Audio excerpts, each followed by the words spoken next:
Irmãos, eu queria falar um tema hoje, eu não sei se você já levou em consideração, mas não devemos desprezar tão grande salvação.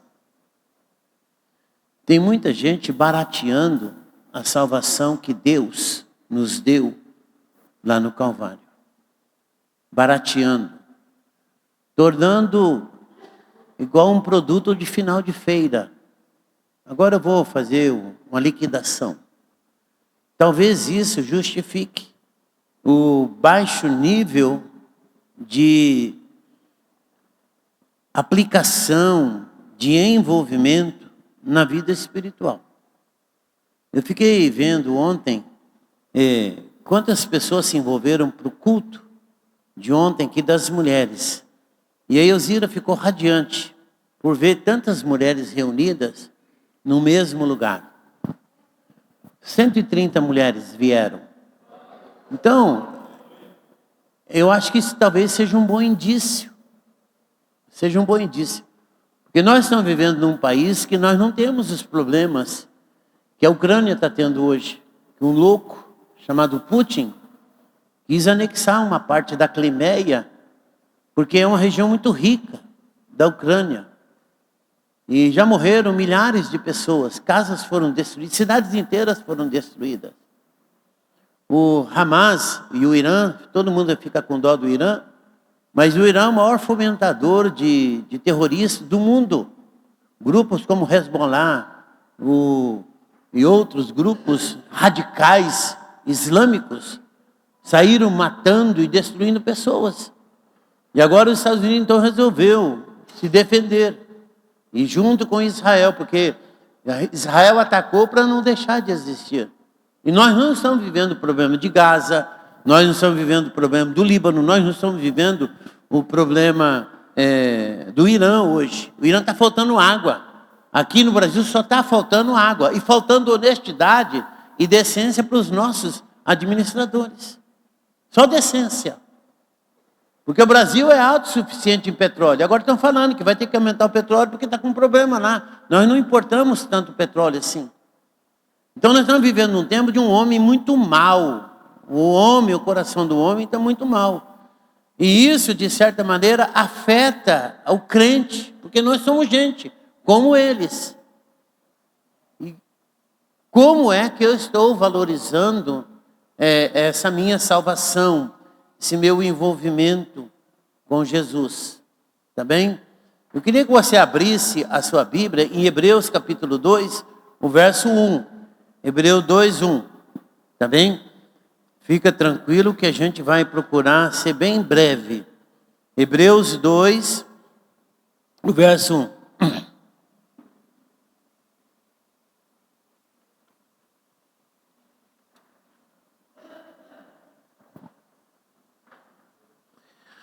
Por essa razão importa que nos apeguemos com mais firmeza às verdades ouvidas, para que delas jamais nos desviemos. Quais são as verdades que você ouviu? Se, pois, se tornou firme a palavra por meio de anjos, e toda transgressão ou desobediência recebeu o seu justo castigo, como escaparemos nós, se negligenciarmos tão grande salvação, a qual, tendo sido anunciada inicialmente pelo Senhor, foi-nos depois confirmada pelos que ouviram, dando Deus testemunho, juntamente com eles, por sinais, prodígios e vários milagres, e por distribuições do Espírito Santo, segundo a sua vontade. Então, como é que nós vamos poder desvalorizar tão grande salvação? A minha salvação e a sua salvação custou o preço de sangue, o sangue de Jesus. Jesus veio a esse mundo e morreu por nós, para que nós recebêssemos o direito, a garantia de que nós vamos para o céu. Nós vamos ter vida eterna, mas não é só ir para o céu, é ter vida eterna. Ter vida eterna significa assim, que eu e você vamos poder viver o quanto de tempo Deus vive. Sabe o que é isso? A nossa existência não se resume a 50, 70, 80, 100, 120 anos, não. Ela se resume a uma eternidade. Ou uma eternidade junto de Deus, ou uma eternidade longe de Deus. E hoje, esse tempo que nós estamos envolvidos com Deus aqui é para essa finalidade. Descobrir. Para onde eu quero ir. Para onde eu quero ir. Eu me lembro que no dia 3 para 4 de maio de 2005, eu estava dormindo com a minha mãe e ela passou mal.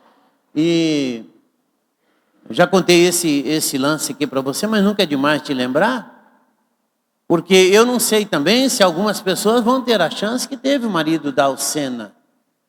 O marido da Alcena teve a chance de, embora viver uma vida longe de Deus, Deus colocar a Elzira lá no hospital universitário e Elzira fazer um apelo para que ele aceitasse Jesus.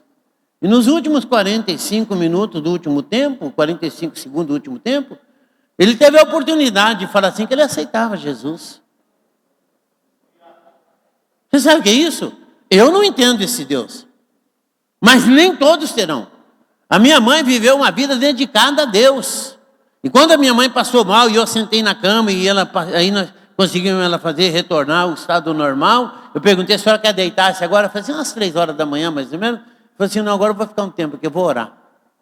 Eu vou orar. Aí ela sabe que ela não falava direito, a voz estava toda descontrolada por causa dos derrames. E ela falou, tá bom, mãe, então eu vou dormir, que amanhã eu vou trabalhar, né? Amanhã eu vou trabalhar. Daqui a pouco eu vou trabalhar.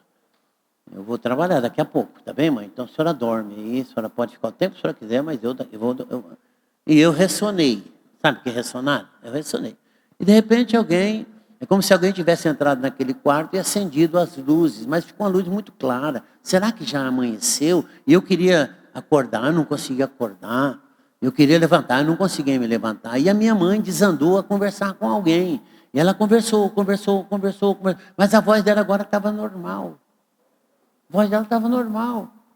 A única frase que ficou gravada no meu coração, ela falou assim, Senhor, agora o Senhor pode recolher a tua serva, porque eu já estou preparada.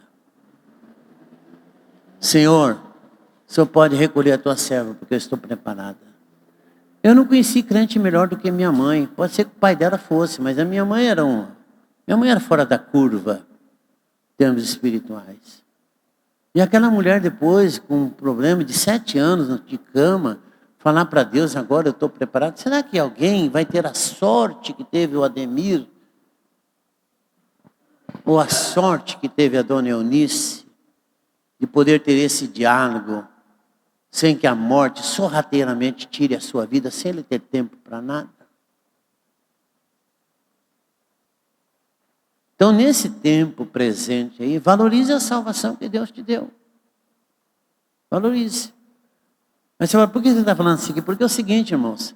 Você vai, por favor, abra aí Mateus 6:21. Mateus 6:21.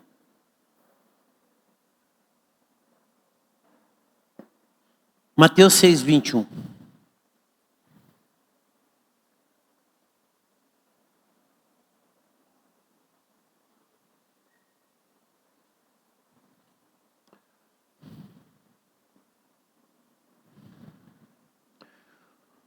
A Bíblia fala assim, o Senhor Jesus está dizendo, porque onde está o teu tesouro, aí estará também o teu coração. Qual é a conclusão que eu tiro com isso aqui? Aquilo que tem maior valor para mim é o que eu mais amo e é aquilo que eu mais preservo. É para aquilo que eu vou fazer a minha maior dedicação. Então tem gente que o maior valor para ele é a casa. Tem gente que o maior valor para ele é o trabalho. Tem gente que o maior valor para ele é o carro. Tem gente que o maior valor para ele é o lazer. Tem. Então naquilo que ele muito ama, ele vai se dedicar muito.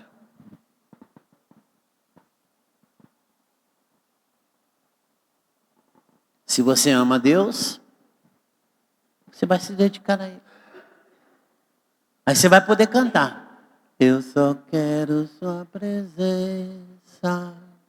Hoje não vou te pedir nada. Aí você vai cantar essa música. Mas vai ser verdade. Está compreendendo? Senão vai ser uma mera cantoria. Uma mera cantoria. Tá certo? Então, eu estou querendo falar hoje é o seguinte. O dia mais importante para o judeu chama o Yom Kippur. O dia mais importante para o judeu é o Yom Kippur. É o dia da expiação. Tá bem? Esse tema está lá em Levítico capítulo 16. Se você quiser dar uma olhadinha, você pode abrir a sua Bíblia lá para Levítico, não tem problema nenhum. Tá bem? Agora, ele acontecia no dia 10 do 7º mês do calendário judaico. Talvez vai dar aí entre o setembro e outubro do nosso calendário. Nosso calendário, você sabe, você já estudou lá na escola, que o nosso calendário é um calendário greco-romano. Tá? Então não bate com o calendário judaico. Então o dia 7 o dia 10 do mês 7 era o dia de fazer o Yom Kippur. E qual era a particularidade desse dia da expiação? Por favor, você pode abrir a Bíblia lá em Levíticos 16, porque é lá que está a referência desse tema aqui também. Tá bom? Então o sumo sacerdote, ele entrava no lugar santíssimo, ou santo dos santos.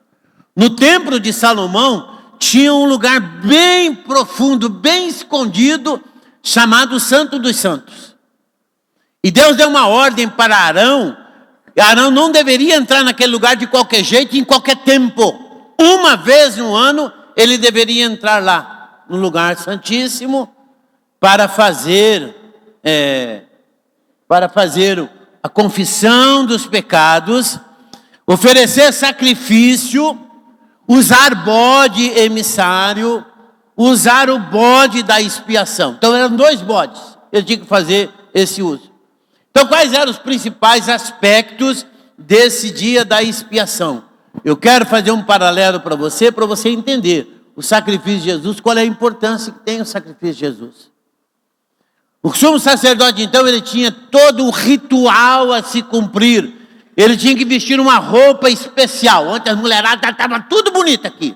Mulheradas foram lá, foram no salão, se ajeitaram, passaram uma máscara, né? Estou brincando, tá, gente? Entenda bem, por favor, né? Se produziram. Teve gente que comprou vestido novo. Eu fico vendo a sua foca aí, né? Eu fico vendo aí a movimentação. Né? Todo mundo se produziu. Porque elas queriam vir lindas e maravilhosas aqui. É assim que a minha mulher fala lá. Lindas e maravilhosas, né? Também o sumo sacerdote, ele tinha que vestir uma roupa especial. Ele entrava com um novilho, e lá naquele novilho, ele fazia o sacrifício daquele novilho, ele tirava o sangue daquele novilho, e ele fazia o sacrifício pelos seus próprios pecados. Aquele momento era um momento de ele chegar diante de Deus. Veja bem, ele não podia chegar de qualquer jeito. Eu não sei se você é uma pessoa atenta. Quando eu dava aula, no primeiro dia de aula, eu combinava um negócio com a minha turma lá. A hora que tiver muito barulho aqui, eu levanto a mão. E quem achar que o barulho está perturbando, levanta a sua mão também. Então começava a turma a levantar a mão, aí os caras desconfiavam, né? Aí eu estou falando demais.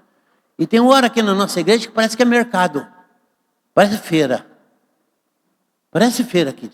Um converseiro danado. Uma música tocando ali, o cara não presta atenção na música. Sabe o que é isso, gente? É falta de reverência. Eu fui num casamento ali na Sagrados Corações de Jesus, e era o padre Chiquinho, e minha mãe soltou uma criança lá, e a criança ficou correndo para lá e para cá, e o padre Chiquinho chegou uma hora, perdeu a paciência, e falou assim: de quem é essa criança aí? Você é pai, pega essa criança e põe no seu colo, porque aqui não é jardim de infância, aqui é a casa de Deus. Bem feito, né?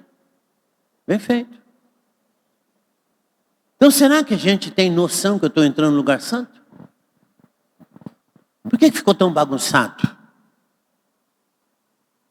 Por que eu não me comporto? Vai numa sessão, numa audiência, e tenta ficar lá de qualquer jeito, você vê? O juiz te põe para fora, manda te prender, e manda você ter compostura. Mas por que você está falando isso aqui? Eu estou falando porque eu sou pastor da igreja. O outro não pode falar, que se falar aqui, o cara vai ficar nervoso. Comigo pode ficar nervoso, porque minha costa é larga. Então o sacerdote entrava todo paramentado, ele tinha que tomar banho, ele tinha que passar sabão no corpo, ele tinha que vestir uma roupa especial. Então um bode, ele entrava com 2 bodes. Um bode é sacrificado, enquanto o outro bode seria o bode emissário. Ele ia ser levado os pecados desse povo lá para o deserto. Esse bode, o tal de Azazel, ele recebia toda a confissão, colocava as 2 mãos sobre a cabeça do bode e confessava o pecado anual daquele povo. Aqueles 12 meses que eles tinham pecado contra Deus, então agora ele colocava a mão sobre o bode e confessava os pecados sobre aquele bode. E aí alguém pegava aquele bode e levava aquele bode lá para o deserto. Sabe por que era bode? Porque o bode depois se perde. Tá bom? Esse é um lance. O bode você soltou lá no... Ele não volta pelo mesmo caminho. Não procura o caminho de volta, não. Bode é assim, tá? Não seja bode. Porque bode não volta atrás, tá bem? E aí, irmãos, significava que todos os pecados daquele povo, aqueles pecados anuais, tinham sido removido. Definitivamente, aquelas culpas daquele ano praticado, a culpa estava perdoada. Por isso você vai ver aí, Levítico 1-10, ele vai falar, né? Versículo 10 assim, ó. O versículo 9 fala assim, ó. Não, o 8. Lançará sorte sobre os 2 bodes, um para o Senhor, que veio a ser sacrificado, e outro para o bode emissário. Arão fará chegar o bode sobre o qual cair a sorte para o Senhor e o oferecerá em oferta pelo pecado. Então tem que ter uma oferta pelo pecado, e depois mais o bode sobre o que cair a sorte para bode emissário será apresentado vivo perante o Senhor para fazer expiação por meio dele e enviá-lo ao deserto como bode emissário. Então significava assim, Deus está pegando o pecado do povo e levando para longe do povo. Esse era o sentido. Agora, qual é o significado espiritual disso? Esse dia representava então o dia do perdão, representava o dia da reconciliação, representava o dia do juízo, representava também a purificação do santuário, que era acumulado pela impureza dos pecados cometidos durante aquele ano. Por isso, o sacrifício era um sacrifício expiatório. O caráter do sacrifício expiatório é que ele é transitório, ele é passageiro. Tem que ser repetido. Agora, o povo então observava, era um sábado de descanso solene, era um dia de jejum, como já falou aqui na escola, era um dia de afligir a sua alma, ter contrição, né? E aí a pessoa, quando passa fome, parece que ele fica mais sensível. E onde nenhum trabalho era permitido, nenhum trabalho, nem colher um graveto para acender um fogo podia. Era dia de descanso, santo e consagrado, tá bem? Agora, o lugar santíssimo, irmãos, só poderia ser frequentado uma vez por ano. Uma vez por ano. O lugar santíssimo é onde a manifestação da presença de Deus. Lá tinha a arca da aliança com a vara de Arão e um pouco de maná. E as tábuas da lei na arca da aliança. Então o sumo sacerdote, que era o cara, ele não podia entrar nesse lugar a hora que quisesse. Não podia. Ele só podia entrar nessa parte mais interna, perante a arca, né?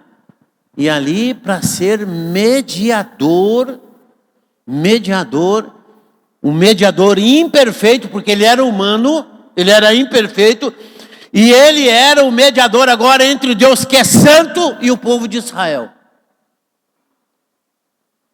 Então a perspectiva do Novo Testamento é que Jesus é visto como o cumprimento final desse ritual.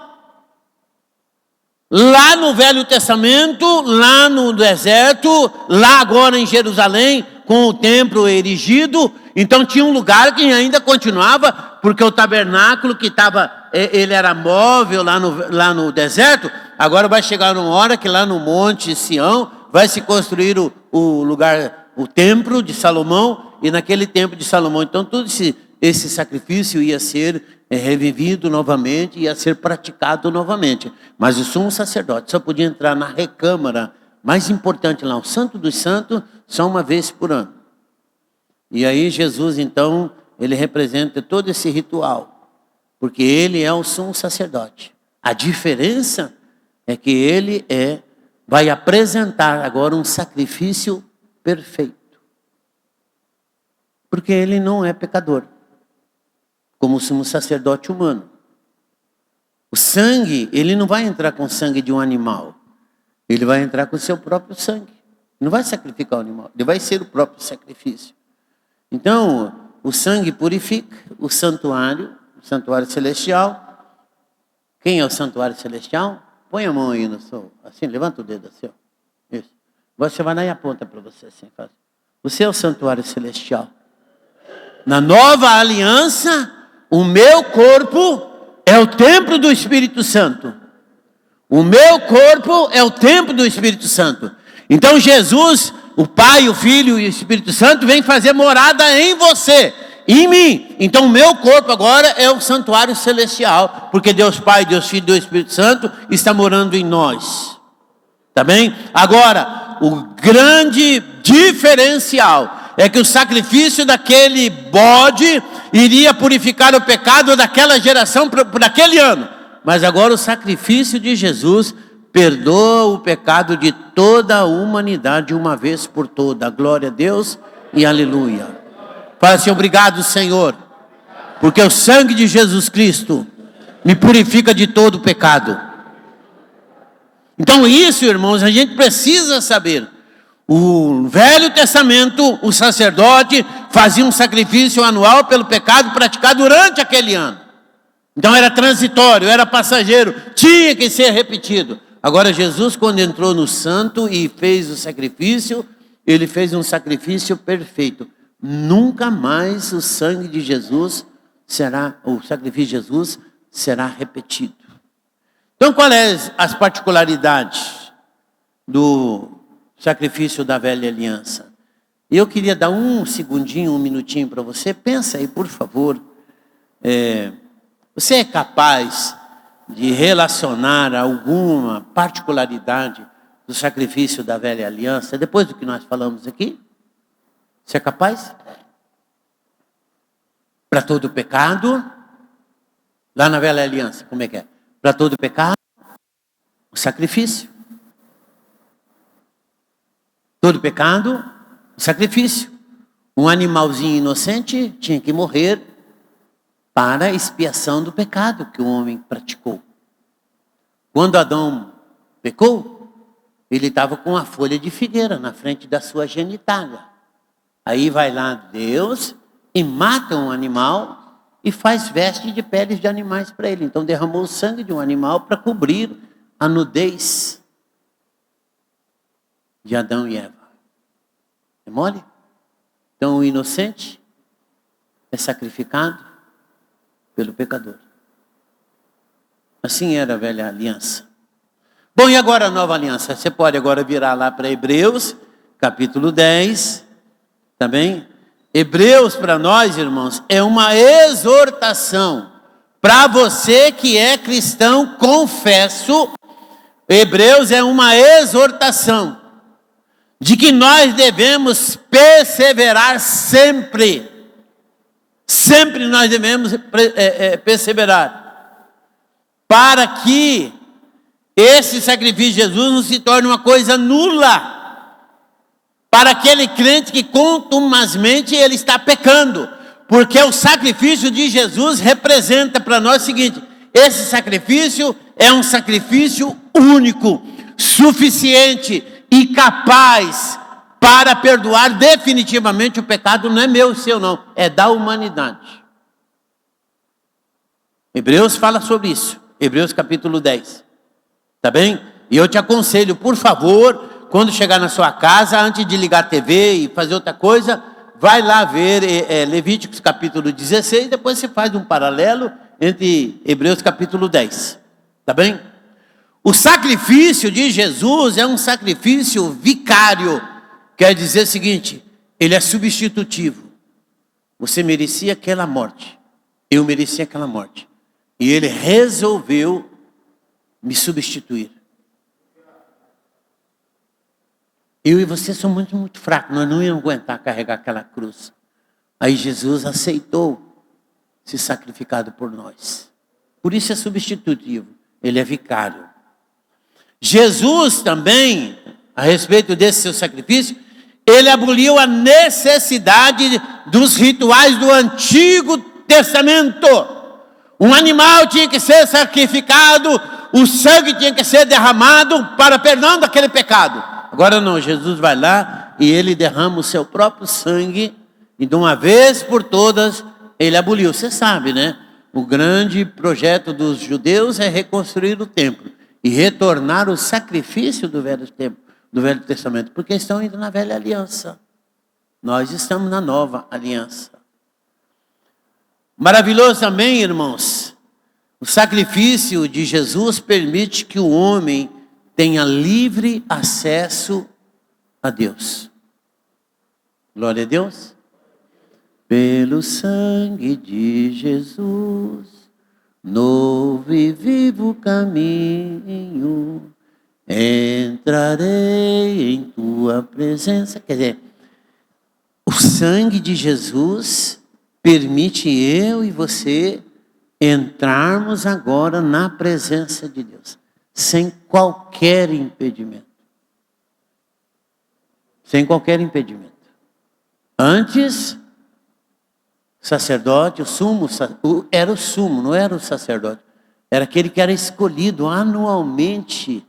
Ele ia e entrava uma vez por ano, além do véu, para fazer o sacrifício. E agora não, eu e você não temos mais esse impedimento. Tá bem? Então, o sacrifício de Jesus permite que nós possamos chegar até o trono da graça.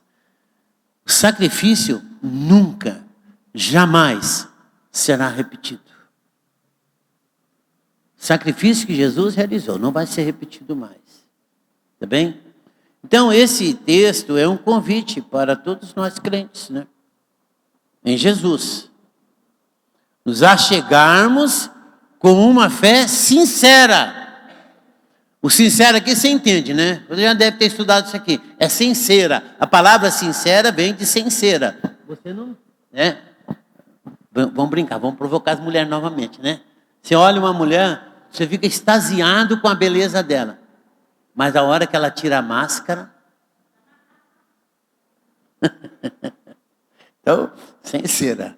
A gente tem que chegar sincera diante de Deus. Também.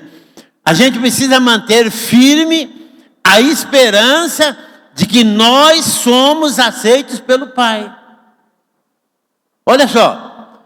Então, esse texto de Hebreus, capítulo 10, ele tem todas essas particularidades para aquele que crê em Jesus. Que eu vou chegar diante de Deus com uma fé sincera. Deus, o Senhor me conhece. O Senhor sabe que eu sou exatamente assim. Eu não tenho como esconder. Senhor, talvez eu engane até minha mulher, mas o Senhor não tem jeito de esconder. Eu estou doido de raiva. Eu estou aperreado. Quer dizer, o sujeito, quando ele chega diante de Deus, né, você se despe de toda mentira, de toda arrogância, de toda hipocrisia, de toda falsidade. Senhor, eu sou assim mesmo. Tu tem misericórdia de mim. Você pode chegar diante de Deus assim. Não adianta se esconder. Tá bom? Aí você também tenha essa firme esperança que eu e você somos aceitos. A qualquer tempo, qualquer horário que você chegar diante de Deus, pelo sangue de Jesus, nós temos livre acesso a Deus, ao trono da graça. Tá bem? Nunca nós vamos desanimar. Também nós temos que ter certeza que nós sempre seremos incentivados pelo amor de Deus a manter com Ele íntima comunhão, profunda e sincera comunhão. Está compreendendo? Então, o que mais Deus deseja com você e comigo é ter intimidade. Ter intimidade. Deus não é um balcão que você vai lá quando você precisa de alguma coisa. Não. Deus é o Senhor, Deus poderoso, que o que Ele mais deseja de você não é o seu dinheiro, não é o seu trabalho, nada. O que Ele deseja é ter comunhão com você, pegar na sua mão, te abraçar, te beijar. Sabe aquele que você nunca faz com seu filho às vezes? Tem uns que abraçam até demais, né? Eu lembro da minha mãe, que minha mãe tinha uma perninha curtinha, porque minha mãe tinha só 1,50 m, né? 55 anos. Era isso, né? Tinha uma barriguinha, depois de 10 filhos, tem que ter barriga, né? Aí quando eu vinha de Curitiba, que eu estava servindo, mãe, dá um colo aí. Eu falei assim, para de frescura, menino. Né? Então às vezes a gente não quer abraçar, mas precisa abraçar o filho, precisa abraçar quem você ama. E Deus quer te abraçar nessa manhã. Deus quer ter intimidade com você. Deus quer que você chegue para Ele e conta como é que foi a sua semana. Falar das suas aflições, falar dos seus desejos. Né? Por quê, irmãos? João 14, 21. Dá uma olhada em João 14, 21.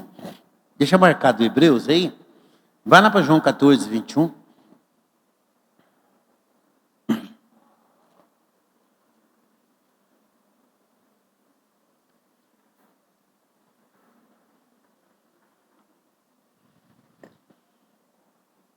O que fala de João 14, 21?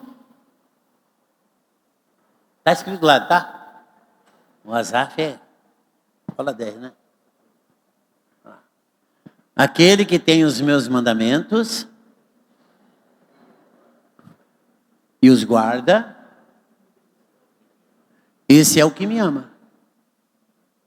Vou repetir lá? Aquele que tem os meus mandamentos e os guarda, esse é o que me ama. Aquele que me ama será amado do meu Pai. E eu o amarei, me manifestarei a Ele. Tem uma tradução que fala assim, faremos morada nele. Então, é de se esperar que você tenha muita intimidade com quem você mora.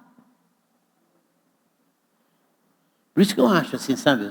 Tem umas coisas assim que eu penso que, não sei se é meio certo. Quarto de casal não pode ser visitado por qualquer um. Quarto do casal é um lugar de muita intimidade. É um lugar muito secreto dos dois. Você não pode deixar ninguém estranho sentar na sua cama. Mas se você é casado, também pega isso aí. Então, irmãos, o que Deus mais deseja comigo e com você é que a gente tenha intimidade com Ele. E a intimidade mesmo assim, de você poder sussurrar no ouvido dele e falar com ele na intimidade o que é que está se passando com você. Quais são as suas lutas, quais são os seus medos, quais são as suas dificuldades. Tá bem? Bom, então quando se fala que é um sacrifício perfeito, o sacrifício de Jesus é perfeito. Olha para o seu irmão e fala, o sacrifício de Jesus é perfeito. Por que o sacrifício de Jesus é perfeito? Quem oficiou aquele sacrifício era alguém sem pecado. Por isso Jesus pôde olhar para aqueles homens e falar assim, quem de vocês pode me acusar de pecado? Tem uns malucos aí que ficam falando que Jesus era beberrão, comilão. Mas Jesus, quem come demais é glutonaria, é pecado glutonaria. Quem bebe demais também é pecado. E acho que ficam falando que Jesus é desse tipo. Outra coisa, ele foi o próprio sacrifício, ele apresentou-se diante de Deus, não com o sangue de um animal, ele apresentou diante de Deus com o seu próprio sangue. Vê aí o que diz então Hebreus capítulo 10.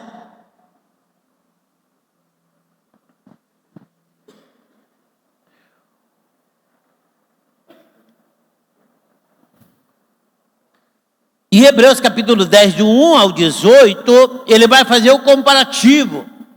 O versículo 1 fala assim, ora, todo sacerdote se apresenta dia após dia, exercer o sacrifício sagrado e oferecer muitas vezes o mesmo sacrifício que nunca jamais pode remover pecado. Jesus, porém, tendo oferecido para sempre um único sacrifício pelos pecados, assentou-se à destra de Deus, aguardando daí em diante até que os seus inimigos sejam postos por estrado dos seus pés. E aí, no versículo 9, fala assim: eis que estou para fazer, ó Deus, a tua vontade. Remove o primeiro para estabelecer o segundo. Então, quando Jesus chegou diante de Deus, fala assim: Pai, agora é hora do sacrifício definitivo. Então, o Senhor remove aquele sacrifício da velha aliança e estabelece um novo sacrifício. Agora, diferentemente, o sacrifício de Jesus foi completamente diferente do sacrifício do Velho Testamento, porque o sacrifício do Velho Testamento era repetitivo. Anualmente eles tinham que fazer aquele sacrifício. O sumo sacerdote tinha que comparecer diante de Deus no lugar santíssimo para sacrificar por si mesmo, eu já disse isso, com sangue alheio e depois sacrificar pelo povo. Agora nós deveríamos dar um glória a Deus agora, sabe? Sabe por que nós deveríamos dar um glória a Deus? Porque Jesus, ele entrou para oferecer uma única vez, santificando nós crentes definitivamente. De uma vez por todas, ele perdoou todos os nossos pecados. E de forma completa e definitiva. A gente falou sobre isso aqui pela manhã. Abre 2 Coríntios capítulo 5, versos 18 e 19. 2 Coríntios, capítulo 5, versos 18 e 19. Ora, tudo provém de Deus, que nos reconciliou consigo mesmo, por meio de quem? Por meio de Cristo. E nos deu o ministério da reconciliação. Preste bem atenção, que esse texto aqui é maravilhoso. A saber, que Deus estava em Cristo, reconciliando consigo o mundo, não imputando aos homens as suas transgressões, e nos confiou a palavra da reconciliação. Irmãos, deixa eu falar algo para você aqui. Nenhum homem agora irá para o inferno porque ele é pecador, porque todos nós somos pecadores. Nenhum homem irá para o inferno porque ele é pecador. O homem irá para o inferno porque ele rejeita a salvação que Cristo de graça dá, que Deus oferece através de Jesus. Então não vai cair na besteira de afirmar que o cara vai para o inferno porque ele é pecador. Não, ele irá para o inferno porque ele rejeita a salvação que gratuitamente Deus ofereceu através de Jesus. Então, lá no inferno, você não vai encontrar nenhum homem que foi condenado porque ele é pecador, mas porque ele rejeitou Jesus e a salvação que Deus de graça ofereceu. Amém? Levanta a mão para o céu. Fala assim: obrigado, Senhor. O seu amor, sua graça, seu perdão me alcançou. O sangue de Jesus foi derramado na cruz do Calvário para perdoar todos os meus pecados.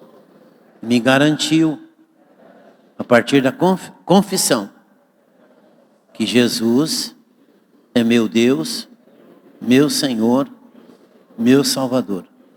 A minha vida entreguei a Ele. E eu creio que Ele é poderoso e suficiente, não só para perdoar os meus pecados, mas me apresentar diante de Deus, santo e justificado. Pode dar um glória a Deus aí.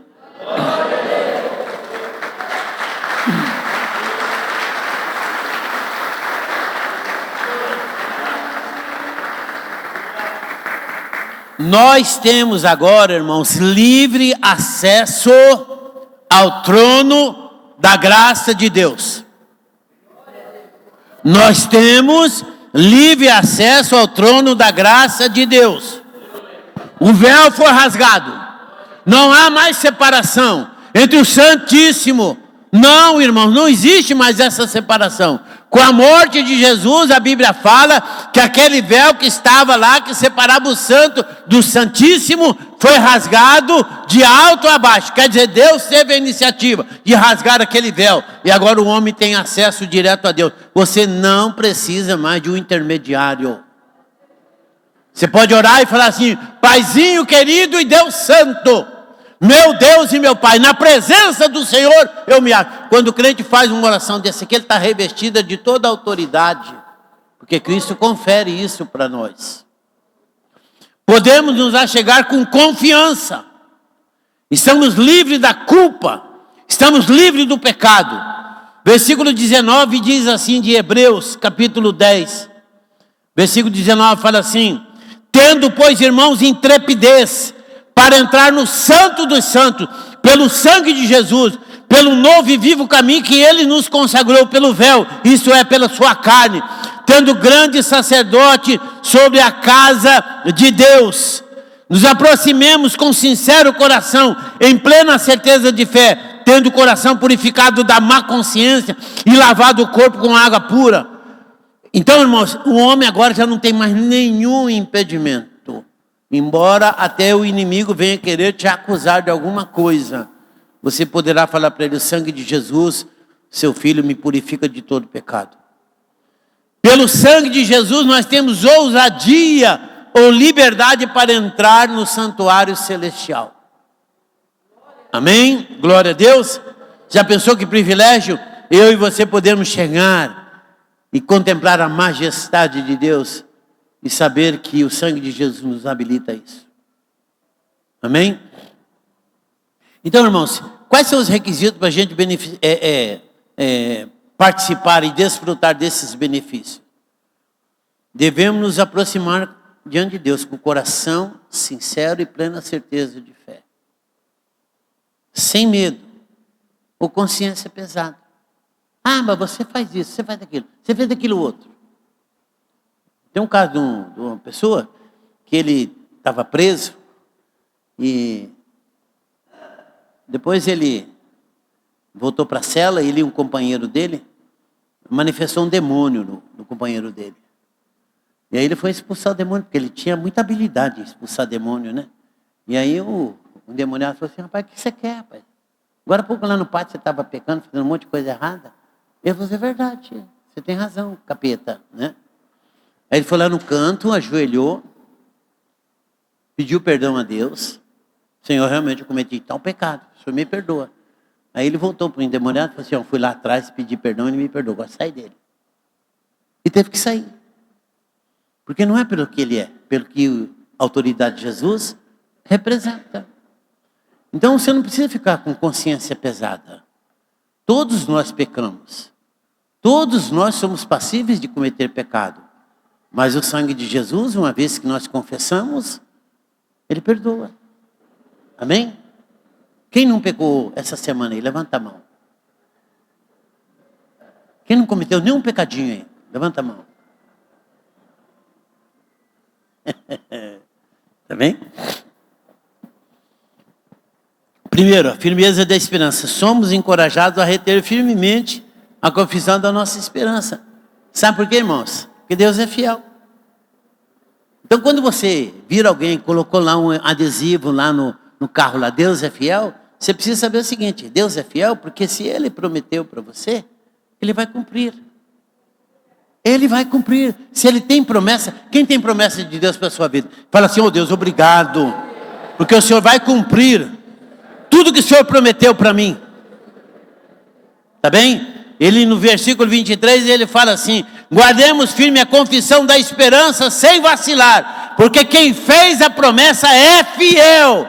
Consideremos também uns aos outros para nos estimularmos ao amor e às boas obras. Então, a segunda coisa, quando a gente faz uma meditação nesse texto, nós devemos reforçar a importância de não abandonar a comunhão com os salvos, a igreja, de incentivarmos uns aos outros ao amor e às boas obras. Sabe por que às vezes você não quer vir à igreja?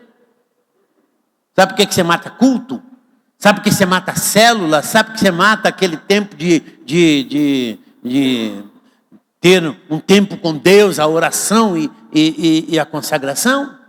Porque você ama muito pouco Deus. Deus não tem valor para você. Sabe por que você não gosta de vir à igreja? Que tem alguém que você não suporta?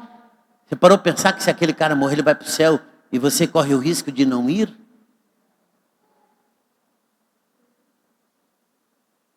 Hein?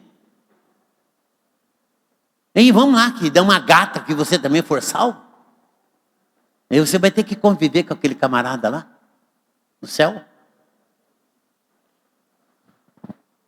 É triste. É triste. Ó, irmãos, quando você abandona a igreja é porque você ama pouco o dono da igreja. Quando você abandona a igreja é porque você não está amando aquele que sacrificou-se por você. Ainda mais que quando a gente vê que Jesus está se aproximando, nós temos que ficar ligeiro, temos que ficar rápido, prestar atenção. Porque logo, logo vai tocar a trombeta. E assim que trocar a trombeta, quem estiver preparado sobe, quem não está preparado vai ficar. Consideramos também uns aos outros para nos estimularmos ao amor e às boas obras. Não deixemos a congregar-nos, não deixemos de congregar como é costume de alguns. Antes façamos admoestações, tanto mais quando vede que o dia se aproxima. Terceira coisa é perseverança e fé. Essa aqui é a irmã gêmea, tá? Quem tem fé tem que ter perseverança. Quem persevera é porque tem fé. O texto alerta então contra a gente não retroceder. O justo viverá da fé, mas se ele retroceder, a minha alma não tem prazer nele. Assim diz na palavra. E eu e você vamos precisar de paciência e perseverança para eu e você cumprir a vontade de Deus. Eu e você temos que ter culto em casa. Por que nós temos que ter culto em casa? É aquele tempo de ler a Bíblia, orar e adorar a Deus. Se você não tem culto em casa, você se resume a sua vida só esse tempo aqui. Aí você quer que o fogo desça. Como é que o fogo vai descer se você não está incendiado? Se você não tem combustível, como que o fogo vai incendiar? Aí você chega aqui, você esguela. Esse time aqui, quando canta, parece que tem um cara aí que parece que vai voar. Né? Parece que vai voar quando ele está cantando. Mas não pode se resumir só isso. Não pode se resumir só isso, não. A gente tem que prestar adoração contínua a Deus. Agora, eu e você devemos estar aptos para tomar posse da promessa. Confiando sempre que Jesus breve voltará. Amém? Fala para o irmão, Jesus voltará. Muito em breve. Tá bom? 35, 39, ele fala assim, ó. Do 35, 39. Não abandoneis, portanto, a nossa confiança. Ela tem grande galardão. Com efeito, tendes necessidade de perseverança, para que não havendo feito a vontade de Deus, alcanceis a promessa. Porque ainda dentro de pouco tempo, aquele que vem virá e não tardará. Todavia, o meu justo viverá pela fé. Se ele retroceder, não se comprar nele a minha alma. Levanta a mão para o céu e fala assim: Deus, eu não faço parte daquele time que volta atrás. Não, a minha fé e a minha confiança está apontada lá para o Calvário, aonde Cristo foi sacrificado, mas também a minha fé e a minha confiança está voltada para o trono da graça de Deus, aonde Jesus está assentado à direita de Deus, intercedendo por mim. Irmão, concluindo é o seguinte: nós devemos nos aproximar de Deus sem medo, porque nós nunca vamos estar confiando nas nossas próprias qualidades ou nas qualidades humanas. Nós nunca vamos estar confiando. Nós estamos garantidos sempre e unicamente e apenas na obra perfeita que Cristo realizou no Calvário. Não é porque você é bonzinho, não é porque eu sou bonzinho, mas é por aquilo que Cristo realizou. Eu vou chegar ao trono da graça. Então eu tenho que ter confiança. que eu sempre vou ser aceito. Eu sempre vou ser recebido. Deus sempre estará de braços abertos para me acolher. Então, quando assim penso e ajo, eu vou ter tudo isso da parte de Deus. Então, valorize, portanto, a comunhão com os santos. A melhor reunião que você pode participar é a reunião dos santos. Por isso que tem uma célula que a gente não tem nem vontade de ir embora. Porque o ambiente é tão bom, tão bom, tão bom. E depois então aí bota um monte de comida lá para a gente engordar. Então esse é o ambiente bom. Porque eu já participei de outros ambientes que só deu briga. Agora no meio dos crentes não tem briga. Porque o Espírito Santo está ali. Então quando a gente fala que a gente tem que se esforçar, porque esse ambiente é bom. Então se esforce, irmãos. Se esforce também porque realmente vai ajudar alguém que está caído. Você vai ajudar, aprenda a atender a necessidade dos seus irmãos. Quando se fala que traz aqui 1 quilo do amor, porque tem alguém que está passando dificuldade, quando você receba, não seja do tipo orgulhoso. Eu quis oferecer um negócio para o sujeito não quis. Aí lá na firma você não exige a cesta básica? Não é direito seu? Você não exige? Por que às vezes quando alguém te oferece alguma coisa, você dá uma de orgulhoso e não quer receber? E outra coisa, mantenha acesa a chama da sua fé. Você precisa manter a chama acesa da sua fé. Irmão, quando eu acordo de manhã, sempre vem um hino e eu começo a cantar aquele hino. Pode perguntar para eu, Zirei. Amanheceu, eu já começo a cantar aquele hino. Sabe por quê, irmãos? Porque a gente precisa manter acesa essa chama da nossa fé, para a gente não se desconectar de Deus. E na segunda, durante a semana aqui, 6 da manhã, o fogo está sendo derramado. Tem cada coisa aqui gloriosa. A gente vem aqui, ora e Deus faz cura. Então tem um monte de coisa aqui. Se você não vem, você está perdendo. Então mantenha acesa a chama da sua fé. Lembre-se será diante das dificuldades, das provações, que a nossa fé será provada. Não é quando você está bem bom. Quando está bem bom, você não quer vir nem na igreja. Quando está tudo maravilhosamente bem na sua vida, você não convida nem ninguém para tomar café na sua casa. Sabe por quê? Porque essa sensação de bem-estar faz você se isolar. Agora, quando você está apertado, de dificuldade, vixe. Não desista de Cristo e da comunhão com Ele. A nossa recompensa maior não é hoje. A nossa recompensa maior será na eternidade. Se eu e você não desistirmos dele. Amém?